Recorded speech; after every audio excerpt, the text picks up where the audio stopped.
আসসালামু আলাইকুম প্রিয় দর্শক, অন্য মঞ্চের আলাপ চাইতায় আপনাদের সকলকে আমন্ত্রণ জানাচ্ছি।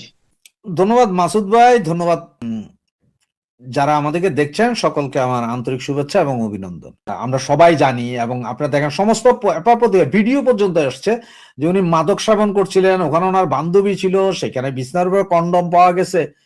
ভাই, কারো বেডরুম পাহারা দেওয়ার মতন অবস্থা তো কোনো দেশের পুলিশের নেই।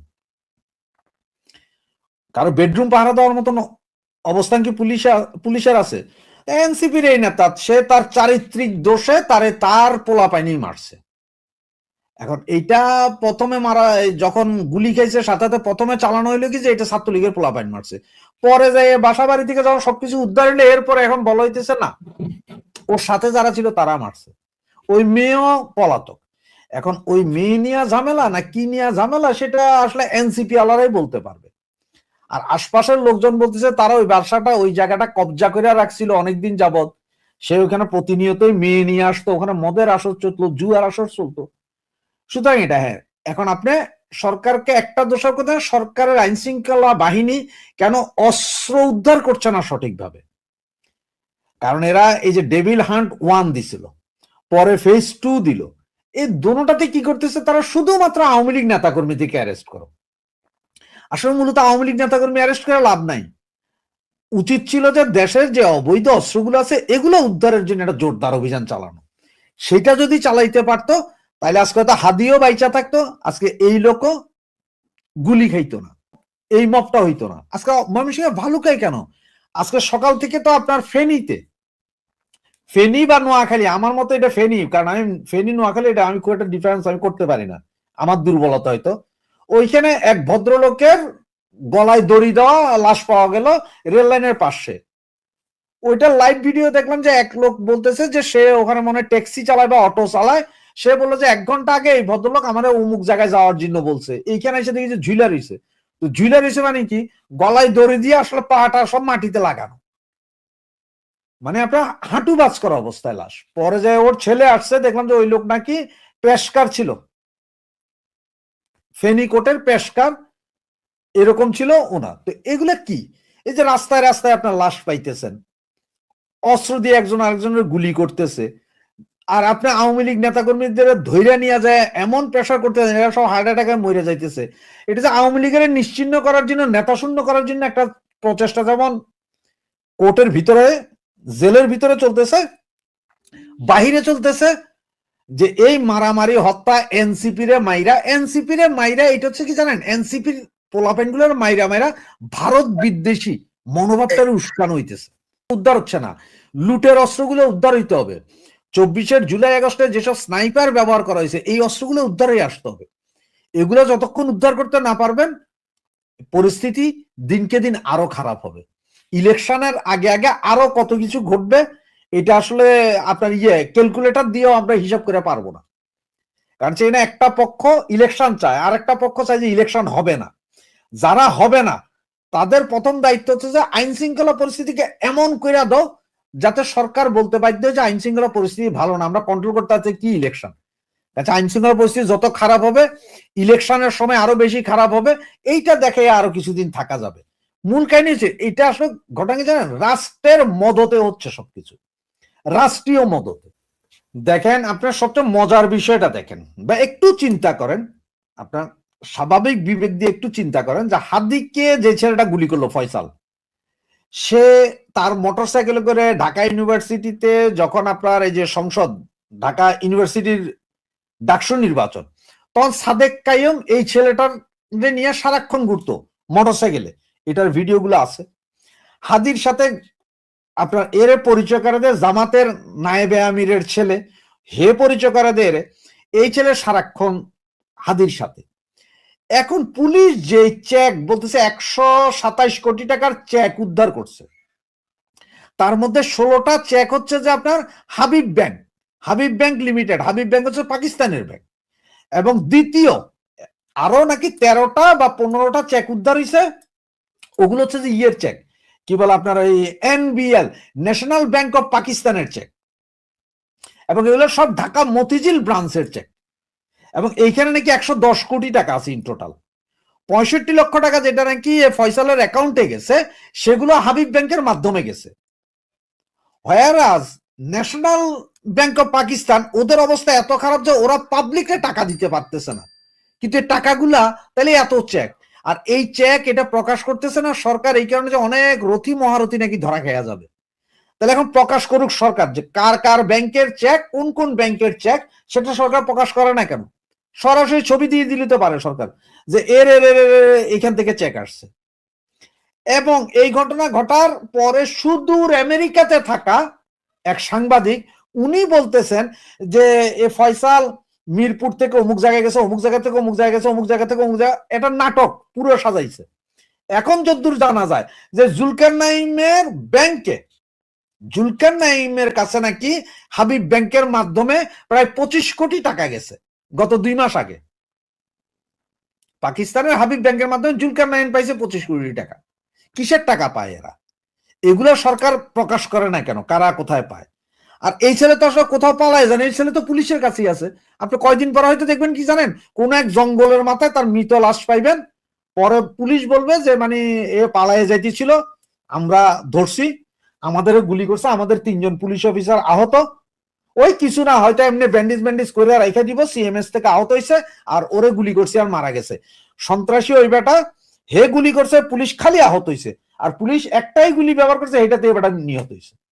ওই যে হিন্দি ছবির মতো, হিন্দি ছবিতে খেয়াল করছেন নায়ক গাড়ি দিয়ে এক ধাক্কা দিচ্ছে, 300 গাড়ি মাথার উপর উঠে গেছে, গাড়ি একটা নায়কের। সেম ওই ঘটনা, খুলনার এই ঘটনাটা সম্পূর্ণটাই মাদক এবং নারী, নারী এবং মাদক। কারণ একটা কথা দেখেন যে বাঘ নাকি রক্ত মাংসের স্বাদ যখন পায় তখন বারবার লোকালয়ে আসে। সুতরাং এইসব পোলাপাইন যারা এতদিন নারীবাজি ফুর্তিবাজি এগুলো করতে পারে নাই গত 20-30 বছর ধরে, হঠাৎ করে এখন নেতা হয়ে আসছে, বুঝেন নাই, নারী নিয়ে যে কোনো জায়গায় যাওয়া যায়, কুরুচি যেটারে বলে আর কি, সেটা করতে যায়। এখন ধরা গেছে এখন মদ অ্যাভেলেবেল, মাদক অ্যাভেলেবেল, বাংলাদেশে খুব সুন্দরভাবে চলতেছে মাদকের কাজ কারবার। নারী তো আছেই, ওরা সবাই সব নারীর নেত্রী হইতে চায়, সবাই যার তার লগে শুয়ে হইলো নেত্রী হইতে চায়। সুতরাং দেখেন আরো কয়দিন দেখেন না, বের হবে সব। 20 জনকে গানম্যান দেওয়া হয়েছে, আমরা এই নিউজটা খুব বড় করে পড়তেছি, প্রত্যেককে গানম্যান দেওয়া হয়েছে। আবার আরেকটা হাদির বোনকে লাইসেন্সকৃত গান এবং গানম্যান দেওয়া হয়েছে, এবং হাদির পরিবারের জন্য 24 আওয়ার্স 24 ঘন্টায় 24 ঘন্টা 7 দিনে 7 দিন 365 দিন সরাসরি গানম্যান পুলিশ দেওয়া হচ্ছে হাদির বাড়ি রক্ষা এবং হাদির পরিবারকে রক্ষার জন্য। তার মানে হাদির বাবা যদি টয়লেটে যায় সেখানে সামনে 3 জন গানম্যান দাঁড়ায় থাকবে। এই হচ্ছে যে অবস্থা। তারেক জিয়াকে দেওয়া, তারেক জিয়া আসলে তারেক জিয়াকে এসএসএফ এর প্রটোকল দেওয়া হবে, আর তারেক জিয়াকে ভিভিআইপি ঘোষণা করা হচ্ছে। এখন এই যে মাহফুজানা বা যাদের কথা বললেন এদের গানম্যান দিবে, গত 54 বছর তো এদের কারো গানম্যান লাগে নাই। ওদের তো সবচেয়ে বড় শত্রু ছিল আওয়ামী লীগ। আওয়ামী লীগ আমলে সবচেয়ে বড় শত্রু ছিল আওয়ামী লীগের, প্রথম আলো আর ডেইলি স্টারের সবচেয়ে বড় শত্রু ছিল আওয়ামী লীগ। আওয়ামী লীগরে তো পারে নাই যে এমন কোনো কথা বলে নাই, তখনও তো তাদের গানম্যান দরকার নেই, কেউ তাদের আক্রমণ করে নাই। এই মাহফুজ আনাম তারা এখন বলতেছে বেঁচে থাকা বা মত প্রকাশের স্বাধীনতা, কেন সাংবাদিকদেরকে পিটানো হইলো তখন কিন্তু ওনারা চুপ ছিলেন। এই মব যখন মবের যন্ত্রণায় অতিষ্ঠ সারা বাঙালি, তখনও ওনারা চুপ ছিলেন, একদম চুপ, কোনো কথা নাই। যেই এখন ওনাদের গায়ের উপর পড়লেন, এইবার ওনারা বললেন যে মব। এখন ঘটনা হচ্ছে কি জানেন, এই যে মাহফুজা নাম আর ওই ডেইলি স্টার বা এরা এখন যে 3-4 জন সাংবাদিক কাউকে করতেছে, যাদের এই প্রতিষ্ঠান জানানো হয়েছে, হিসাবে তো তাদের প্রতিষ্ঠান তারা নিজেরাই জ্বালাইছে। সেটা কেন আপনি এখন চিন্তা করেন যে কেন, আপনারা জিজ্ঞাসা করতে পারেন। তার কারণ হচ্ছে দেখেন, মামলা আজকে হয়েছে, তাও আবার অজ্ঞাত আসামি। কেন অজ্ঞাত আসামি? ওটা তো ভিডিও ফুটেজ, শত শত ভিডিও ফুটেজ সবার কাছে আছে, ফেসবুকে 6 লাখ, সবগুলোই তো চিহ্নিত, সবাইকেই তো দেখা যাচ্ছে। কেন পিনাকি আর ইলিয়াসের নাম দেওয়া হইল না? ইলিয়াস তো নিজেও বলছে যে ইট খুলে নিয়ে যাও, আসামি অজ্ঞাত, হুকুমের আসামি তো দেওয়া যায়। যেমন এখন যে 250-300 পোলাপাইন মরছে, শেখ হাসিনার বিরুদ্ধে মামলা হয়েছে না, হুকুমের আসামি, সেরকম পিনাকি ইলিয়াসের বিরুদ্ধে মামলাটা হইল না কেন? কেন বাকি পোলাপাইন যাদের দেখা গেল এদের বিরুদ্ধে মামলা হয় না, কেন অজ্ঞাত? এনে অজ্ঞাত কোথায়? জ্বালানোর হুকুম কারা দিছে? সব তো ভিডিও ফুটেজ আছে। এরপরও দেয় নাই। এই মাহফুজ আনাম আর এগুলো যেগুলো আছে, এগুলো হচ্ছে আসলেই এই বাংলাদেশে আজকের এই পরিস্থিতিতে আনার জন্য এই 3-4টা সাংবাদিকই জড়িত, এগুলোই জড়িত। বাংলাদেশে আসলে বিচার আছে? আসলে কি আছে এখন কোনো বিচার? তা তা যদি হইতো তাইলে এই মত তো চলতে পারতো না। ম্যাজিস্ট্রেসি পাওয়ার নিয়ে আজকে সেনাবাহিনী আছে প্রায় 18-19 মাস, পুলিশ আছে, বিডিআর আছে, আনসার আছে, সবই তো আছে, এরপরে চলে কেমনে? কারণ সরকার নিজেই দেয়। সরকার বলে যে এরা এখানে এই ঘটনা ঘটাবে, আপনারা চুপ থাকেন, পরে আমরা যাব। আপনি একটা জিনিস দেখেন না, যে সেনাবাহিনী যাইয়া পোলাপাইনের কাছে বলে হাত জোর করে যে বাবারা আমারে 20টা মিনিট সময় দাও, আমি কয়েকজন মহিলা দিতেছি, ওদের নামায় আনি। সেনাবাহিনী এই কথা কইতে হয়? সেনাবাহিনী তো লাঠির ঘুরানির লাগে সব ওখান থেকে ভাইগে যাওয়ার কথা, সেটা করলো না কেন সেনাবাহিনী? এই যে গত শনিবার দিন সংসদ ভবনে আক্রমণ করতে পারলো না কেন পোলাপাইন? ঢুকছিল তো লাখ লাখ পোলাপাইন, সেনাবাহিনীর 100টা সোলজারের সামনে পড়ে সব উঠা দৌড়ে গেল। আসলে কি বিচারহীনতা আর বিচার কার্যক্রম যাই বলেন বলেন, পুরোটাই সরকার, সরকার নিজেই করাইতেছে এগুলা। ডাক্তার ইউনূস যে মাহফুজ আনাম তারাই বলছিলেন এক সময়, ইউনূস সাহেব আপনি পদত্যাগ করতে বললেন না, আপনি 100 বছর ক্ষমতায় থাকেন, ওরাই তো বলছিল এগুলা। কোথায় গেল তাদের সেই কথা যে ডাক্তার ইউনূসকে 80% লোকে চায়, দেশের আইন শৃঙ্খলা পরিস্থিতি এখন 90% সঠিক আছে? এইসব জরিপ তো প্রথম আলো করছিল না, তাদের জরিপ কই গেল এখন? ওনারা যে জরিপ করছিল সেই জরিপগুলো এখন কই গেল? এখন বলে না কেন ওনারা যে দেশের 100% লোকে চাইছিল যে প্রথম আলো আর ডেইলি স্টার ভেঙে জ্বালায় দিতে? এটা এখন বলে না কেন ওনারা? এখন তো বলা উচিত। এখন কেন আমার মুখ ফুটা বলে যে আওয়ামী লীগের আমলও এইরকম অবস্থা ছিল না? কেন? আপনারাই তো বলছেন আওয়ামী লীগের আমলে বাক স্বাধীনতা রুদ্ধ করছে। আওয়ামী লীগের মানে কয়টা পত্রিকা অফিস জ্বালানো হয়েছে, কতজন সাংবাদিক জেলে গেছে বিনা বিচারে? গেছে কেউ? দেখাইতে পারবেন না। এতগুলা 5ই আগস্ট পরে এতগুলা টিভি ভবন, পত্রিকা অফিস দখল বেদখল হইলো, তখন এই মাহফুজ আনাম তারা চুপ ছিলেন কেন? এখন কেন ওনারা বলে যে বাক স্বাধীনতা আগে ভালো ছিল? কই এই প্রথম আলো আওয়ামী লীগের বিরুদ্ধে দুর্নীতির হাজার হাজার অভিযোগের নিউজ করে নাই? এর অফিস ভাঙছিল কেউ? ওখানে কেউ যায় কি জিয়াফতার আয়োজন করছিল? করে নাই। এখন কেন ঘন ঘন জিয়াফতার আয়োজন হয়?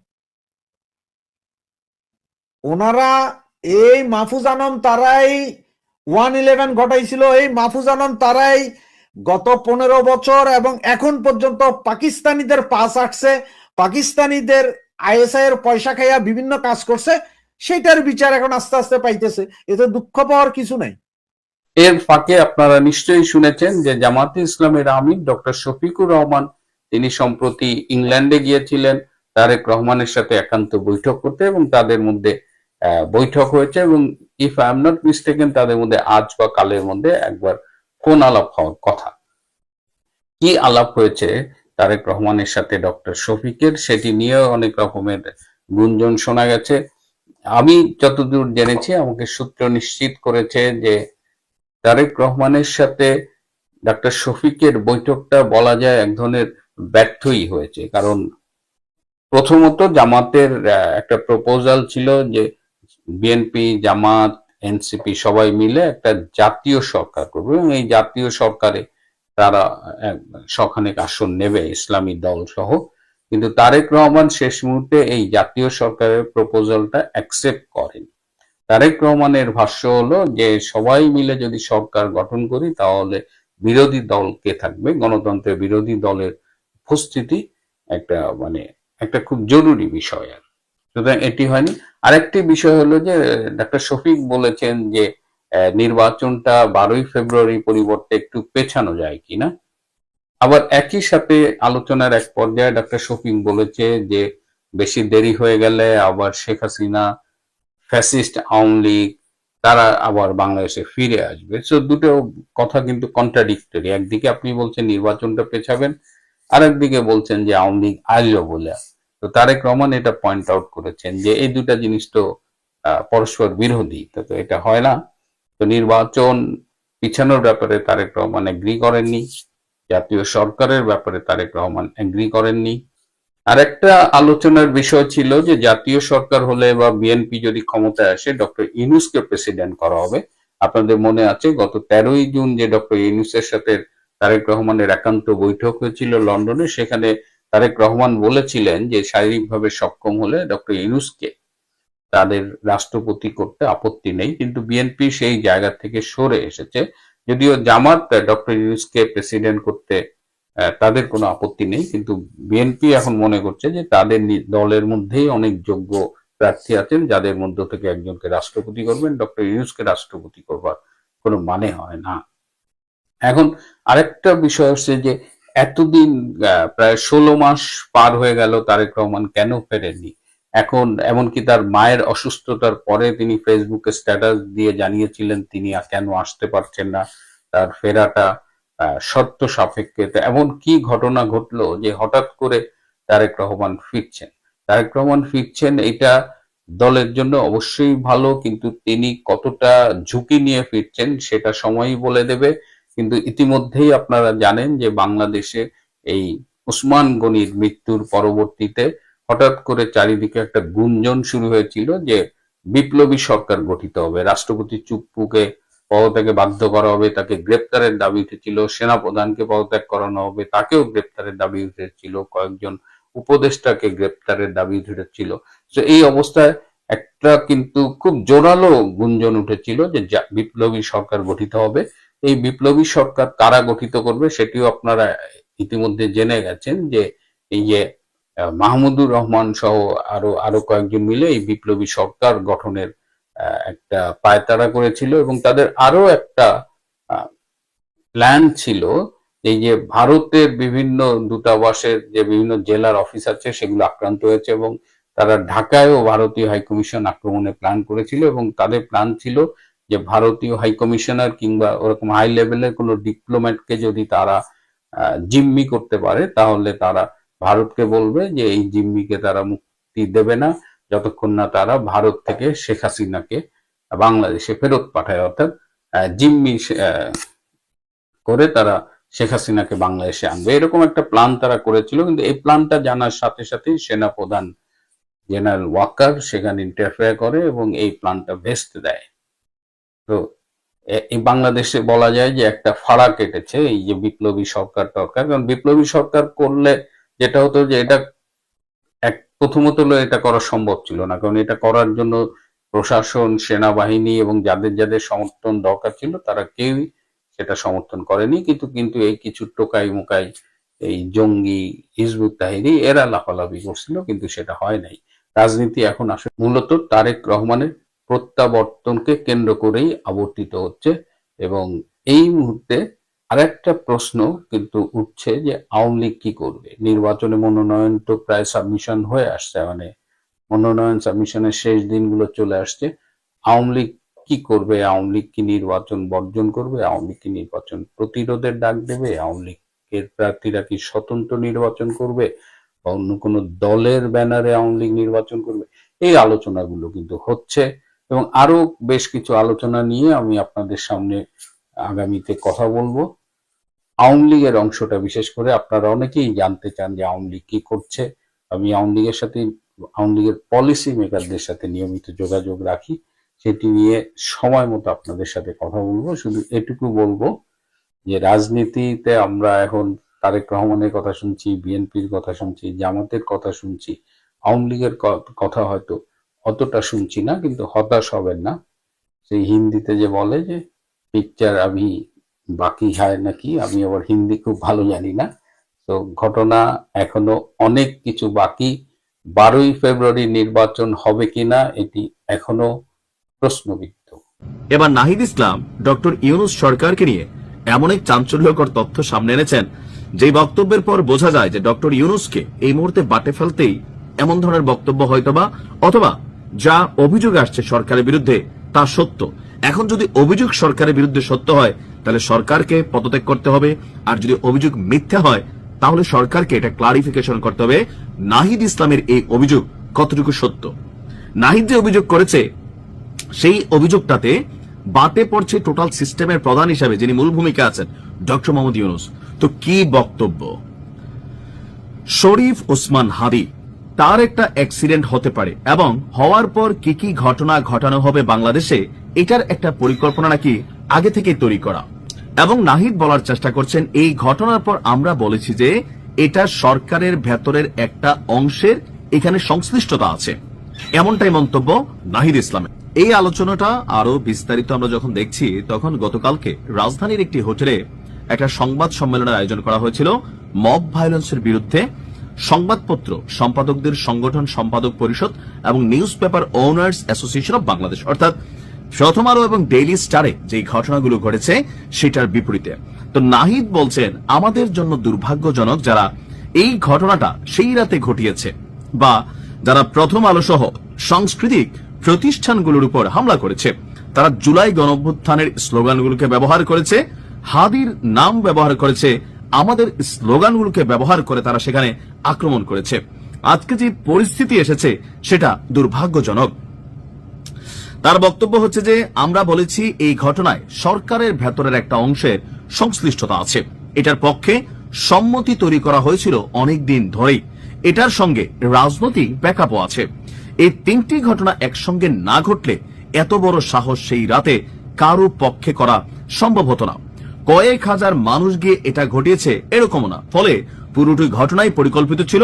আর হাদির মৃত্যুর পরে কি কি ঘটনা হবে সেটা একটা চক্রান্ত পরিকল্পনা আগেই তৈরি করা।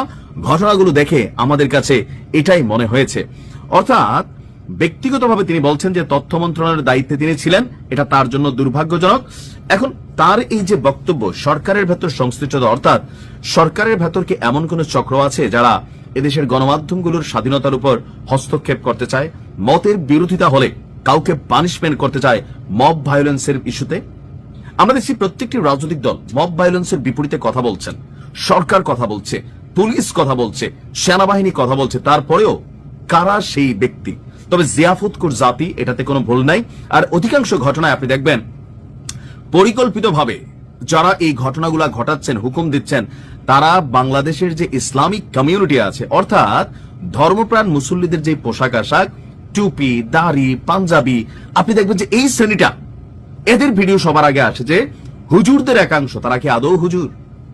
বিশ্ব মিডিয়াতে এই প্রথম আলো, ডেইলি স্টার ভাঙার যে স্টোরি সামনে আসছে সেখানে হুজুরদের ছবিগুলো দেখানো হয়েছে, এমনকি এখানে ইসলামিক স্লোগান ব্যবহার করা হচ্ছে। অর্থাৎ বিশ্ব দেখছে যে হ্যাঁ, এই দেশে জঙ্গিদের একটা অবস্থান আছে। কারণ এই কর্মকাণ্ডগুলোকে আপনি যে ভাষাই বলেন, উন্নত বিশ্ব এটাকে জঙ্গি কার্যক্রম হিসাবেই তারা মনে করে। এমনকি ইউরোপীয় ইউনিয়নের যিনি কমিশনের প্রধান আছেন তিনিও কিন্তু এসে একই কথা বলছেন। আর যখন এই ঘটনাগুলো ঘটে বিশ্ব মিডিয়াতে বাংলাদেশের ধর্মপ্রাণ মুসলমানদেরকে নেগেটিভলি রিপ্রেজেন্ট করা হচ্ছে, পিনাকিদা ইলিয়াস ভাই ভালো করে জানেন যে কেন আসলে হুজুরদেরকে ব্যবহার করা হচ্ছে। এমনকি এর পরপর গরু দেওয়া হচ্ছে, জিয়াফত খাওয়ানো হচ্ছে, আর মানুষ খাচ্ছে। কারা খাচ্ছে? জিয়াফতখোর জাতি। এই সরকারের সবচেয়ে বড় ব্যর্থতা হচ্ছে তারা মবকে ভয় পায়। পুলিশের দোষ আমি দিব না, কেননা 10 জন পুলিশের সামনে 100 জন মানুষ যখন দাঁড়াই যায়, আর যারা এই ঘটনাগুলো ঘটায় এদের রক্তের মধ্যে একটা উন্মাদনা থাকে। আপনি দেখবেন যে হয়তো মরবে নয়তো মাইরা ফেলবে। তো পুলিশ তো মানুষ ভাই, গুলি করলে আবার পুলিশ খারাপ, তো নিজের মরা ছাড়া তো পুলিশের গতি নাই। পুলিশেরা তো কোন ঠেকা লাগছে। আমি নিজেও যদি পুলিশ হইতাম এরকম পরিস্থিতিতে, আমি তো এটাই করতাম ভাই। আপনিও করতেন। আপনি ভাবতেছেন পুলিশ কেন কিছু করেন? আপনার তো জীবনের মায়া আছে, পরিবার আছে, রাষ্ট্র একটা চেক দিবে, এরপরে শেষ। এই সরকারের ভেতর কারা ঘাপটি মেরে বসে আছে, এটা আসলে নাহিদ ইসলাম যখন এই কথা বলে আমাদেরকে ভাবনার বিষয় হয়ে দাঁড় করিয়ে দেয়। নিশ্চয়ই সরকারের পক্ষ থেকে ক্লারিফিকেশন আসবে কারা এরা। আমরা প্রায় 15 দিন আগে থেকেই শুনছি যে মার্কিন যুক্তরাষ্ট্রের বিশেষ দূত, বিশেষ করে ট্রাম্পের বিশেষ দূত বাংলাদেশ পরিস্থিতি নিয়ে আলাপ আলোচনা, বাংলাদেশের আগামী নির্বাচন ইত্যাদি নানা আলাপ আলোচনার জন্য বাংলাদেশে আসছেন। কিন্তু আসছেন করে আর এলেন না, বিশেষ করে বাংলাদেশের সার্বিক সাংঘর্ষিক যুদ্ধাঙ্গেহী পরিস্থিতির কারণে এলেন না। নয় সে গতকাল 22শে ডিসেম্বর সন্ধ্যা 7:30 নাগাদ প্রধান উপদেষ্টা ডক্টর মোহাম্মদ ইউনূসের সাথে দক্ষিণ ও মধ্য এশিয়া বিষয়ক যুক্তরাষ্ট্রের বিশেষ দূত সার্জিও গোর এবং একই সাথে তিনি ভারতে বর্তমানে মার্কিন রাষ্ট্রদূতের দায়িত্ব পালন করছেন সার্জিও গোর প্রধান উপদেষ্টা ডক্টর মোহাম্মদ ইউনূসকে ফোন করেছিলেন। ডক্টর মোহাম্মদ ইউনূস আবারও আগামী 12 ফেব্রুয়ারি নির্বাচনের জন্য আশা পুনর্ব্যক্ত করেছেন যে 12 ফেব্রুয়ারি নির্বাচন হতে যাচ্ছে, বাংলাদেশ প্রস্তুত হচ্ছে, ইত্যাদি ইত্যাদি বিভিন্ন কথামালা সরকারি তরফ থেকে প্রকাশ করা হয়েছে। হঠাৎ করে গতকালকে সার্জিও গৌর কেন ইউনূসকে ফোন করলেন? এখানে অনেক কিছু আছে। নির্বাচন, একই সাথে ভারত বাংলাদেশ সম্পর্ক, তিনি ভারতেই বসে আছেন সার্জিও গৌর, কিন্তু ভারত এগুলো কিন্তু সরকারের তরফ থেকে বলা হচ্ছে না। ভারত বাংলাদেশের এই যে সাম্প্রতিক উত্তপ্ত পরিস্থিতি, এগুলো নিয়েও আলাপ হয়েছে, কথা হয়েছে, এবং স্বাভাবিকভাবে ডক্টর ইউনূস নির্বাচন নিয়ে গুরুত্ব দিয়েছেন। মোদ্দা কথা আপনি যদি দেখেন যে এই যে নির্বাচনটা আসন্ন, নির্বাচনটা হতে যাচ্ছে, নির্বাচনটা কিন্তু আসলে হয়ে যাবে। নির্বাচনটা ঠেকিয়ে দেবে কে? আমি বারবারই বলি যে নির্বাচন ঠেকিয়ে দেবার মতো, দেশে যে একটা চাপ তৈরি করা, সেই চাপ তৈরি করবার মতো কেউ নেই। রাজনৈতিক দলগুলো নির্বাচন করে ফেলবে, আর চাপ তৈরি করতে পারতো একমাত্র আওয়ামী লীগ, কিন্তু আওয়ামী লীগ এই মুহূর্তে সংগঠন হিসেবে নেই। নির্বাচনটা যদি না হয়, তাহলে এই যে যারা সোজা কথা দেশবিরোধী যারা, তাদের মধ্য থেকে নির্বাচন ভণ্ডুল করার পায়তারা হবে, বা নির্বাচন বানচাল করার চেষ্টাটা হবে, এবং সেটা হবে দেশের জন্য ভয়ঙ্কর একটা বিশৃঙ্খলা, আর একটা ক্ষতির কারণ হতে পারে। কারণ নির্বাচনটা ভণ্ডুল করবে জামায়াতের নেতৃত্বে যে বলয়টা, সেটা যদি দেখে যে তারা নির্বাচনে পরিস্থিতি খারাপ, ইতিমধ্যে পরিস্থিতি খারাপ তারা বুঝে গেছে। কারণ তারেক রহমান দেশে আসছেন, কেন আসছেন, কিভাবে আসছেন, কোন প্রক্রিয়ায় আসছেন, আমরা এগুলো নিয়ে আলাপ করেছি। নয়াদিল্লির একটা সমর্থন আছে, প্রচ্ছন্ন সমর্থন আছে তারেক রহমানের দেশে আসার বিষয়ে।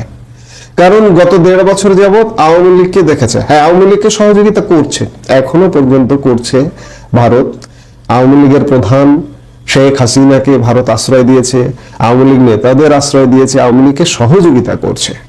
কিন্তু আওয়ামী লীগ যে সংগঠনটা, আমি বারবার বলি, সেই সংগঠনটা আসলে ভেঙে পড়েছে। ভেঙে পড়বার কারণে দেশের এই যে জঙ্গি উত্থান, ভারত ভূমি পর্যন্ত আক্রান্ত হওয়ার আশঙ্কা, এগুলো থেকে আওয়ামী লীগকে দিয়ে এখনই বাঁচবার, গত 1.5 বছর ধরে যখন ভারত দেখেছে বাঁচবার কোনো উপায় নেই, তখন একটা বিকল্প উইন্ডো খুলেছে। সেই উইন্ডো ভারতের সাথে যোগাযোগ করেছে, ভারত সরকারও তাতে সায় দিয়েছে। এই পরিস্থিতিতে তারেক রহমান দেশে আসছেন, নির্বাচন হতে যাচ্ছে, এবং নির্বাচন প্রতিহত করার কথা আওয়ামী লীগের বা 14 দলের, সেটি সম্ভব হচ্ছে না। এবং বিদেশ প্রতিহত করার কথা, বিদেশও যে প্রতিহত করবে, নির্বাচনটা হবে না এমন লক্ষণ এখনো নেই। সেটি মার্কিন যুক্তরাষ্ট্র বলুন, ইউরোপীয় ইউনিয়ন বলুন, যে তারা নির্বাচনটা ঠেকিয়ে দেবে লক্ষণটা কিন্তু নেই। কাজে নির্বাচনটা হয়ে যাবে। আমি বারবারই বলছি, নির্বাচন ভণ্ডুল করতে পারে শুধুমাত্র এই জামাত জঙ্গি গোষ্ঠী। তবে নির্বাচন হয়ে যাবে, সেই নির্বাচিত পার্লামেন্ট কতদিন টিকবে সেটি খুব বড় ধরনের প্রশ্ন। কারণ এই যে বিএনপি স্পেস পাচ্ছে, ধরুন বিএনপি ক্ষমতায় এলো, কিন্তু বিএনপি যদি ভারতের সাথে প্রতিশ্রুতির এতটুকু ব্যত্যয় করে, দেশ চালাতে পারবে না। আরেকটি কারণে দেশ চালাতে পারবে না, 5 বছর মেয়াদ তো দূরের কথা, 6 মাস মেয়াদও পূরণ করতে পারে কিনা সে ব্যাপারে যথেষ্ট সন্দেহ আছে। কারণ জামাত বিএনপিকে একদিনের জন্য শান্তিতে থাকতে দেবে না। আর এদিকে আওয়ামী লীগ এখন সংগঠন নাই, কিন্তু আওয়ামী লীগ বসে থাকবে না। আওয়ামী লীগের বিশাল জনসমর্থন আছে, এবং এই জনসমর্থনকে যে কোনো ভাবে কাজে লাগিয়ে আওয়ামী লীগ আবার ফিরে আসবে। জামাত বিএনপিকে উত্তপ্ত করবে, জামাত বিরোধী দলে যাবে, বিএনপি যাবে ক্ষমতায়, বিএনপিকে উত্তপ্ত করে 12টা বাজিয়ে দেবে নানাভাবে। এবং বিএনপি এই যে এখন ভারতের সাথে যে প্রতিশ্রুতিবদ্ধ, এই প্রতিশ্রুতি কতটুকু রাখবে সে ব্যাপারে যথেষ্ট সন্দেহ আছে। আওয়ামী লীগের উপর দমন পীড়ন, অত্যাচার কিংবা নানা রকম এগুলো মাত্রা বাড়িয়ে দিতে পারে, বেড়ে যেতে পারে। কারণ বিএনপির চেন অফ কমান্ড বলতে কিছু নেই। এই চেন অফ কমান্ড যেহেতু নাই, সেহেতু অত্যাচার নির্যাতন বিএনপি ক্ষমতায় এলে আরো বেড়ে যাবে। এই বেড়ে যাওয়ার ফলে গ্যাঞ্জাম মাস্ট, এবং আওয়ামী লীগ ততদিনে মাস্ট সংগঠিত হবে, সেটা যে কোনো প্রক্রিয়ায় হোক। আওয়ামী লীগের সবচেয়ে বড় সাপোর্ট বা সবচেয়ে বড় শক্তির জায়গাটা ভারত। এটা প্রকাশ্যেই বলি যে ভারত আওয়ামী লীগের শক্তির জায়গা। আমি বারবার অসংখ্য ভিডিওতে বলেছি, বারবার এই কথাগুলো শুনতে হয়, তারপরেও বলি যে ভারতের প্রত্যেকটি জনগণ থেকে শুরু করে বিরোধী দল থেকে শুরু করে সরকার সবাই আওয়ামী লীগ করে। এটা মজা করে বলছি, আর এক দেশের জনগণ কেন বাংলাদেশের রাজনৈতিক দল করবে? আওয়ামী লীগ করে বলতে আওয়ামী লীগের প্রতি সমর্থন। এই সমর্থনে আওয়ামী লীগ যত বিপদে থাকুক না কেন, এই সমর্থনে আওয়ামী লীগ ফিরে আসবে। এবং আর একটা খুব শর্ট টাইমের মধ্যে নির্বাচন হবে, সেটা 6 মাস 1 বছরের মধ্যে হতে পারে, কিন্তু এবারের নির্বাচনটা হয়ে যাচ্ছে। কারণ সার্বিকভাবে যেটি লক্ষ্য করা যাচ্ছে, দেশে এই নির্বাচনটা প্রতিহত করার কোনো ব্যবস্থা বা কে করবে এটা আপনি খুঁজে পাবেন না। বিদেশিরা এই নির্বাচনটা প্রতিহত করবে এমন কোনো লক্ষণ এখন পর্যন্ত নেই। গতকাল সার্জিও গুয়োর মোটামুটি স্বাভাবিক আলাপ সালাপি করেছে যে নির্বাচন না হোক, এসে এইসব কিছু বলেননি। তো সেই জায়গা থেকে নির্বাচনও হয়ে যাচ্ছে, শুধুমাত্র যদি জামাত গোষ্ঠী নির্বাচন বয়কট না করে, নির্বাচন ভণ্ডুল না করে।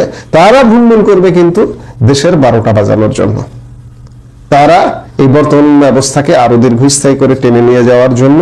কারণ এখন জামাত হচ্ছে প্রধান ক্ষমতার অংশীদার, সবচেয়ে বেশি ক্ষমতা এনজয় করছে জামাত।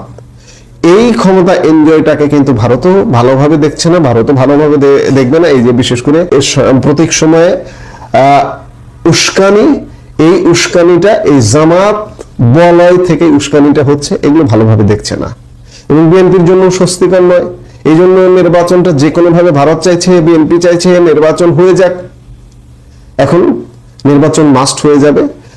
সবকিছু মিলে আমরা আরো বেশ কিছু সময় একটা নির্বাচনের আগে এবং নির্বাচনের পরে একটা অস্থিতিশীল পরিবেশের মধ্যে থাকবো। তবে আগামী 24 ঘন্টা, 24 থেকে 48 ঘন্টা খুব ইম্পর্টেন্ট তারেক রহমান দেশে আসা পর্যন্ত। তারেক রহমান যদি দেশে আসতে পারেন, আজকে 23 তারিখ, কালকে 24, আগামীকাল সন্ধ্যায় তিনি ঢাকার উদ্দেশ্যে লন্ডন থেকে রওনা দেবেন। যদি তিনি দেশে আসতে পারেন তাহলে মনে করতে হবে যে নির্বাচনটা হয়ে যাচ্ছে।